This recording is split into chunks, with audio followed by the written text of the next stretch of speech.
When I went to see Killers of the Flower Moon, I had my mail forwarded to the theater.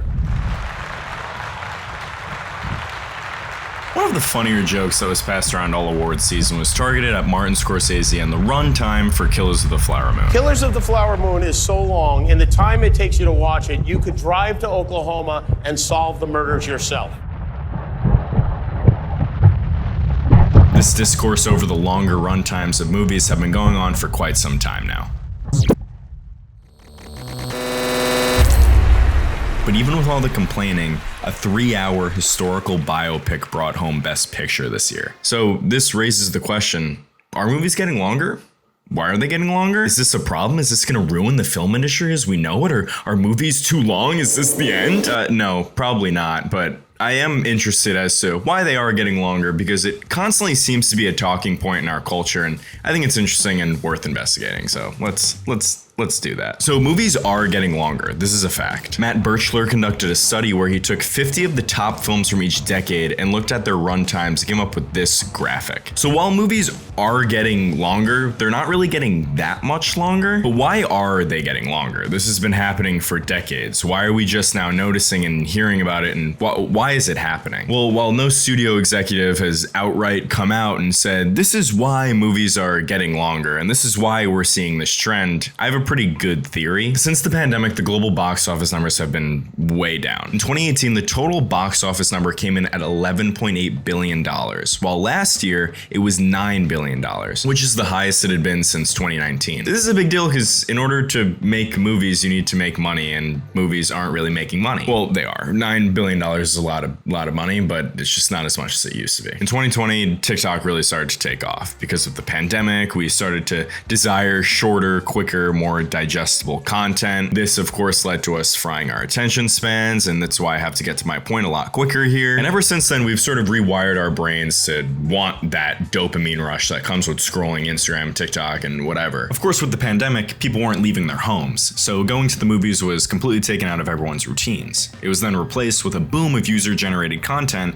and that's why people never went back. Recently, YouTube overtook Netflix as the most used video streaming app on televisions. Shout out to YouTube. Maybe you guys should share my content more. That would be cool. So movie studios are shifting more towards creating event films or giving audiences a reason to go to the movies that isn't just to go to the movies. This decline in adaptation and changing tastes is similar to what happened in the 1950s with the introduction of television. When television was released, audiences had little interest in going to the movies because they could just get them at home. So Cinerama, 3D films, and CinemaScope enticed audiences to go back to the movies because you couldn't get the experiences that those formats offered at home. Recently, we saw this with Doom Part 2 and Oppenheimer. You had to go to the movies. It was a big event. You could not see this movie at home. You had to go to a theater. You had to witness it in IMAX 70mm on the biggest screen possible with the loudest sound systems, packed with people in the theater to experience it with. So while studios are prioritizing those event films, they're not making these 90-minute films anymore, those mid-budget small movies. And instead of making one $200 million movie,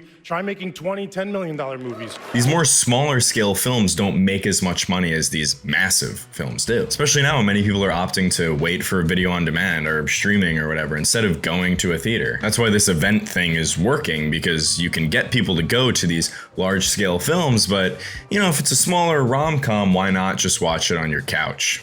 You know? But aside from studios controlling runtime and how much money a movie makes and whatever, we're also seeing something different that we haven't seen before the 21st century. And that's the director holding a lot of power and becoming sort of mythologized. You always hear about these extreme stories of the studio taking over the movie and completely taking away all control from a director. Or you hear the opposite, and a director gets too much control and makes this 4-hour crazy, just blank check film. But today, and more than ever before, I think this is helped by social media, the auteur theory is really just alive and pumping. I mean, there was a time where Martin Scorsese couldn't get a film made. Now his last 2 movies have been over 4 hours because, and I'm gonna quote an article here, the ability to work hand in glove with a world-class director to shape a movie. Very few producers possess that skill or willingness today. Directors, to extend the metaphor, are getting taller. There are only so many proven hit makers, but the list of buyers keeps growing with Netflix, Amazon, Apple, and others jumping moving into the original film game. That puts pressure on the studios to cave to a singular director's vision. Who wants to be the executive that says no to Martin Scorsese and loses him to Netflix? I wouldn't want to be that guy. I get it. So I want to look at this from an objective perspective, or at least try to be objective. I know famously I'm really known for my astute fact-based analysis and zero opinion-based research, so we're going to do that here. And the only way to do that is by looking at the dollar signs. In 2023, out of the top 10 highest grossing films, only 2 of them were under 2 hours. Now, is this because they're shorter movies? No, probably not. I mean, I would make the argument for the Super Mario Bros. Movie not being a billion-dollar movie if it was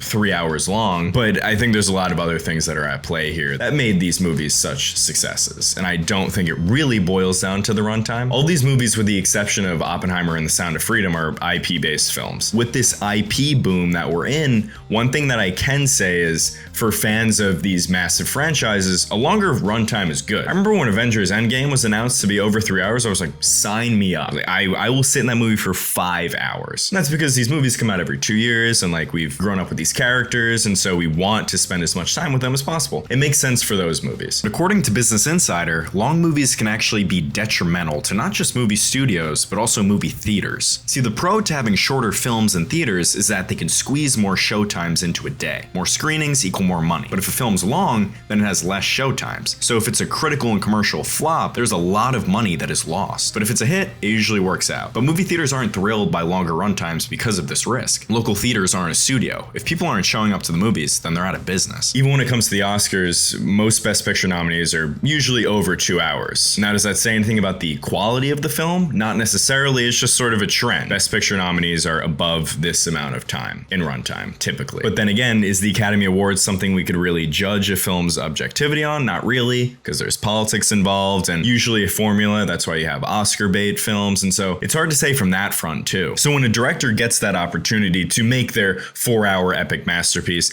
how does the industry as a whole feel about that? In the case of Christopher Nolan, that's a good thing. Yes, the Barbenheimer spectacle certainly helped Oppenheimer's performance at the box office, but Christopher Nolan is also a very successful commercial director. Not only does he make films that cinephiles can talk endlessly about and dissect, but he gets enough people interested in them that even general audiences, people who don't really take movies that seriously, are interested in seeing. And often his movies are a good gateway for those people to talk to cinephiles and try to understand movies better. But then you have Martin Scorsese's Killers of the Flower Moon, which is not a billion-dollar movie, but instead it's a cultural win. And while that's not necessarily an objective standpoint, it is my standpoint. I'm sorry, I had to go back on the opinion thing. When Scorsese's career comes to an end, we're not going to look back on his filmography in terms of how long his movies were. We'll look at them as a body of work and how he evolved as an artist. Similar to David Lean and Sergio Leone, who also have had a plethora of films with extended runtimes. It's not a characteristic of their filmmaking style. Instead, it was necessary to properly tell the stories they were interested in telling. The biggest pro in the streaming wars debate is that these streaming companies have so much money to provide filmmakers to tell the stories that they want to tell. Sure, you might be taking a risk giving a filmmaker any amount of money, but Martin Scorsese is a trusted hand, and while they may not have produced a billion-dollar movie, the quality of the film is undeniable, and a wonderful addition to their catalog. Movies can be really long and be really good, but movies can also be really long and be really bad. So what did we learn from this? What's the outcome of this? What happens now? What does the future look like? What will most likely happen is most people will go to the movies for these event films. 90-minute films or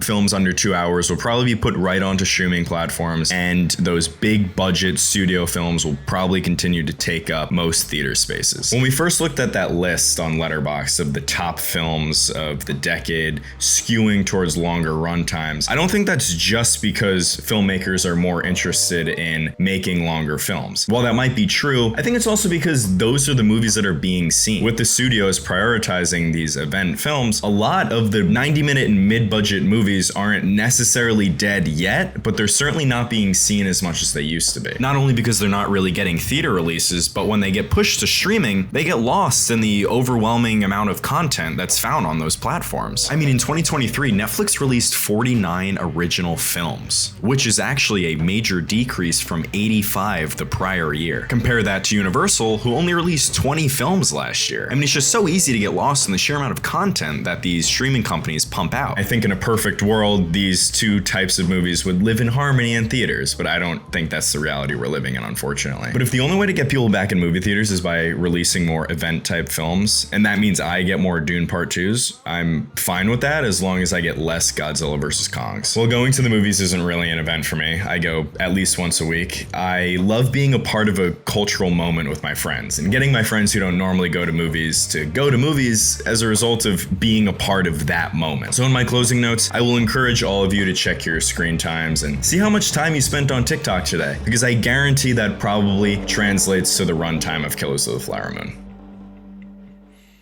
I mean, yeah, I don't really blame you guys. I just, I think you should just go to the movies more.